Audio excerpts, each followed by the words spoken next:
Hello friends, स्वागत है आप सभी का।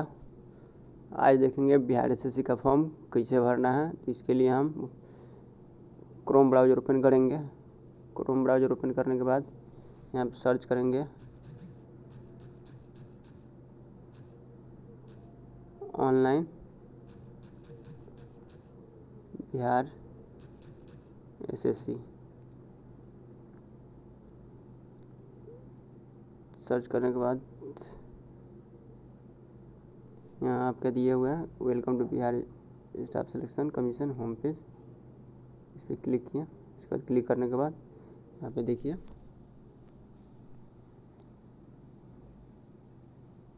यहाँ आपका राइट में है रजिस्ट्रेशन का ऑप्शन। तो यहाँ पे रजिस्ट्रेशन करेंगे। स्टार्टिंग में तो रजिस्ट्रेशन ही करना होता है। तो इधर रजिस्ट्रेशन पे क्लिक करेंगे। रजिस्ट्रेशन पे क्लिक करने के बाद ये नया इंटरफेस खुलेगा। इसके बाद इसमें नाम आपका डालना है, तो नाम डाल दीजिएगा जो भी नाम होगा। उसके बाद जेंडर है तो जेंडर सेलेक्ट कर लीजिएगा। यहाँ पे मेल फीमेल जो भी हैं। डोमिसाइल ऑफ बिहार स्टेट, क्या बिहार निवासी हैं? तो अगर निवासी हैं तो ये यस क्लिक कीजिएगा। और यहाँ पे कैटेगरी है, कौन से कैटेगरी से बिलोंग करते हैं, general, EBC, BC, SC, ST. तो अब जो भी कैटेगरी से बिलोंग करते होंगे वो सिलेक्ट कर लीजिएगा। और आगे है आप नॉन क्रीमी लेयर से आते हैं तो यहाँ पे आते हैं तो यस, नहीं आते हैं तो नो, तो सिलेक्ट कर लीजिएगा। उसके बाद क्या आप दिव्यांग हैं, मतलब विकलांग हैं या नहीं? तो हैं तो यस, नहीं है तो नो। यहाँ पे है क्या आप भूतपूर्व सैनिक हैं, क्या आप पहले सैनिक में काम कर चुके हैं? तो हैं तो यस, नहीं है तो नो।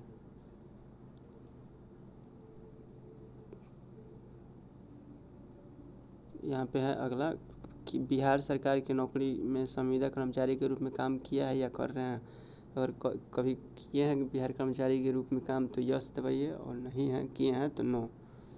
तो आगे देखते हैं। आगे है क्या बिहार सरकारी कर्मचारी हैं जिन्होंने कम से कम 3 साल नियमित एवं रेगुलर का सेवा दी है। तो अगर दिए हैं सेवा तो यस, और नहीं दिए हैं तो नो। यहाँ पे इंटर स्तरीय परीक्षा का कौन सा प्रयास है। आप इंटर स्तरीय परीक्षा का कौन सा प्रयास दे रहे हैं यहाँ पे सेलेक्ट करना है। फर्स्ट है तो फर्स्ट, सेकंड है तो सेकंड।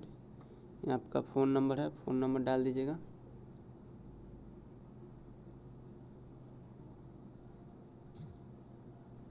यहाँ मोबाइल नंबर डालने के बाद इसमें मोबाइल नंबर, और फिर से कंफर्म कर दीजिएगा वही मोबाइल नंबर। इसमें ईमेल आईडी, और ईमेल आईडी फिर वही ईमेल आईडी पुष्टि कर देना है। इसके बाद इसमें date of birth, date of birth select करने के लिए देखिए आप यहाँ पे क्लिक करेंगे सिंपली।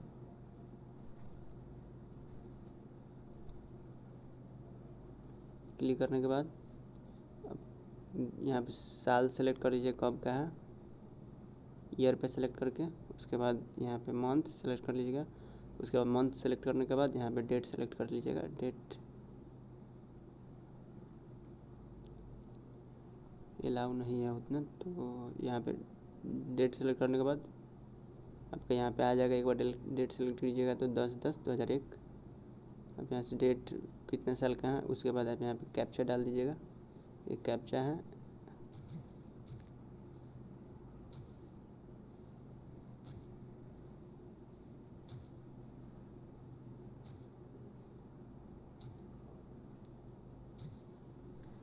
कैप्चा डालने के बाद यहाँ पे आप सेव एंड कंटिन्यू पे क्लिक कीजिएगा।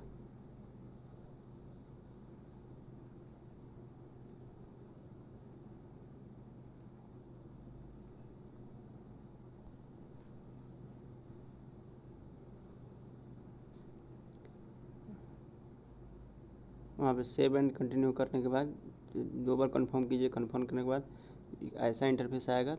ऐसा इंटरफेस आने के बाद देखिए यहाँ पे है योर रजिस्ट्रेशन नंबर, और यहाँ पे है योर पासवर्ड। तो इस रजिस्ट्रेशन नंबर और पासवर्ड को कहीं लिख लीजिएगा या कहीं कॉपी कर लीजिएगा अपने कहीं भी एक पेज पे।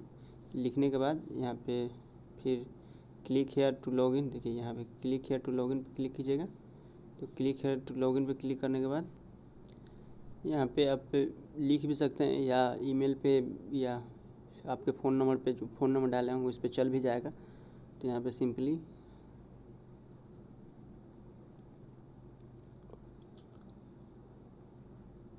हम करने के बाद यहाँ पे पासपोर्ट डाल देंगे।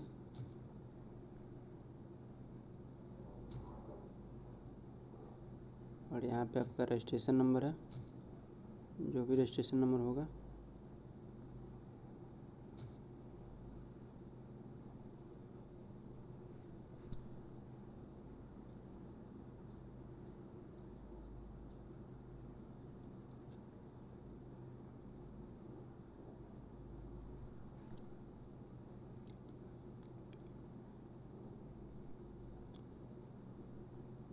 रजिस्ट्रेशन नंबर डालने के बाद यहाँ पे कैप्चा डालेंगे।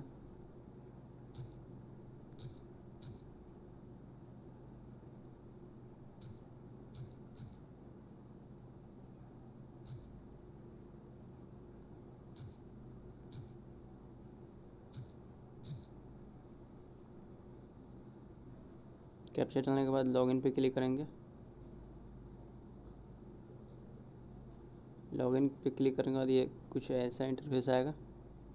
उसके बाद यहाँ पे आप डालिएगा, आपका नाम आ जाएगा।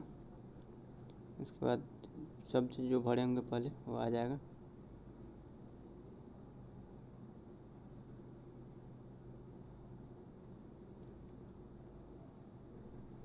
उसके बाद ये देखिए भरना है। यहाँ पे फादर्स नेम, मदर्स नेम, यहाँ पे भरना है आपका डेट ऑफ डोमिसाइल सर्टिफिकेट, जो निवास प्रमाण पत्र बनाए होंगे उसका इशू डेट, कब का इशू है वो यहाँ पे डालना है, किस डेट में इशू है। अब क्लिक करके यहाँ पे डाल दीजिए उसका डेट। फिर नीचे आइएगा तो उसका नंबर डालना है। और उसके बाद है domicile certificate issue other complete authority, जो अथॉरिटी होंगे इशू करने वाले उनका डाल दीजिएगा। अगर सीओ लेवल पे सीओ, आरओ का है आरओ का है, एसडीओ का, और डीएम लेवल का है तो डीएम लेवल, जो भी होंगे उनका डाल दीजिएगा। उसका डेजिग्नेशन ऑफ अथॉरिटी, उनका पद नाम होगा, रेवेन्यू ऑफिसर आरओ है तो आरओ का, सीओ सर्कल ऑफिसर सीओ वहाँ पे लिख दीजिएगा। और उसके बाद यहाँ पे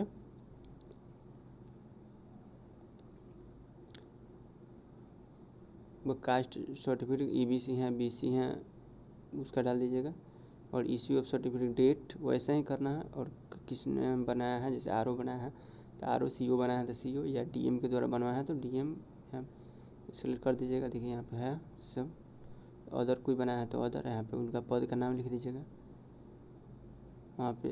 उसके बाद आने के बाद स्वतंत्रता सेनानी के आश्रित है, मतलब कोई आपके फैमिली में अगर स्वतंत्रता सेनानी रहे होंगे तो यस, अगर नहीं रहे होंगे तो नो।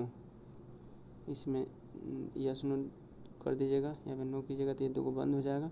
उसके बाद नेशनलिटी, राष्ट्रीयता इंडियन भारतीय, या अदर है तो अदर। क्या आपके पास आधार कार्ड है, आधार कार्ड है तो यस, नहीं है तो नो। कोई आईडी प्रूफ अगर देना चाहते हैं तो कोई यहाँ पे पैन कार्ड है, ड्राइविंग लाइसेंस है तो कुछ भी दे सकते हैं। यहाँ पे आईडी प्रूफ, पहचान पत्र, उसका संख्या डाल दीजिएगा, ड्राइविंग लाइसेंस का या पैन कार्ड का, जो भी वहाँ पे ऊपर किए होंगे।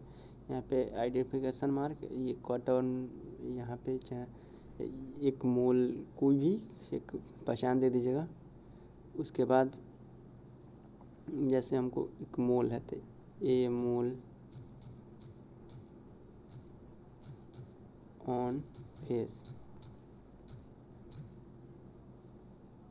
उसके बाद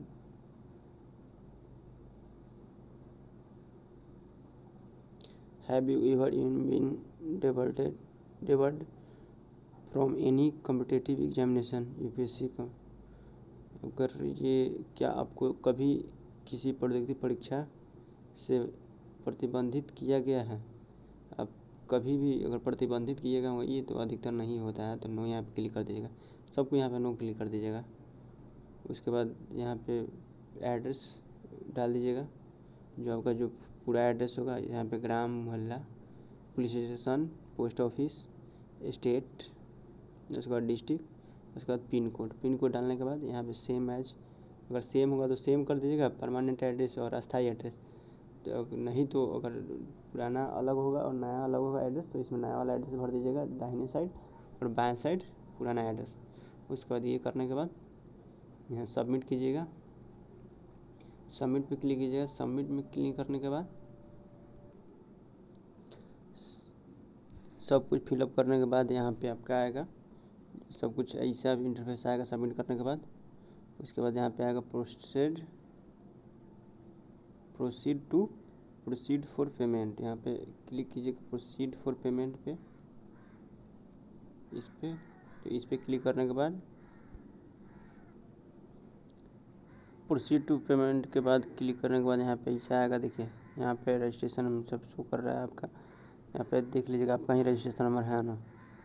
उसके बाद करने के बाद यहाँ पे है दो ऑप्शन ICICI SBI, तो SBI पे क्लिक कीजिएगा अगर कार्ड से पेमेंट करना होगा या UPI से पेमेंट करना होगा तो।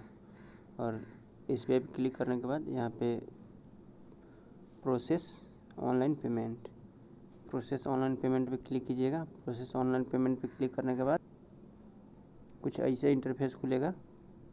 तो यहाँ पे अगर कार्ड से करना होगा आपको तो कार्ड नंबर डाल दीजिएगा, एक्सपायरी डेट और ईयर यहाँ पे, और CVV आता है उसके कार्ड के पीछे रहता है, और ये कार्ड होल्डर का नाम। अगर कार्ड से करना होगा तो नहीं, कार्ड से करना होगा अगर नेट बैंकिंग से करना होगा तो नेट बैंकिंग का यहाँ पे ऑप्शन है, यहाँ नेट बैंकिंग का ऑप्शन है। उसके बाद UPI से करना होगा, यहाँ पे UPI गूगल पे, फ़ोन पे, पेटीएम, व्हाट्सएप, भीम UPI किसी से भी करना होगा तो इस पर क्लिक कीजिएगा। यहाँ पे डायरेक्ट क्लिक कीजिएगा, यहाँ पे क्लिक करने के बाद आपका अगला इंटरफेस आएगा कुछ इस तरह का। तो यहाँ पे आएगा तो यहाँ पे इंटर UPI या QR कोड तो कुछ भी सिलेक्ट कर सकते हैं। तो हम यहाँ पे QR से करेंगे, तो QR कोड सेलेक्ट किए। QR सेलेक्ट करने के बाद पे नाउ पे क्लिक करेंगे। पे नाउ पे क्लिक करने के बाद यहाँ पे आपका QR कोड आ जाएगा। तो QR कोड आने के बाद यहाँ पे देखिए यहाँ पे नाउ का ऑप्शन है, तो पे नाउ पे क्लिक करेंगे।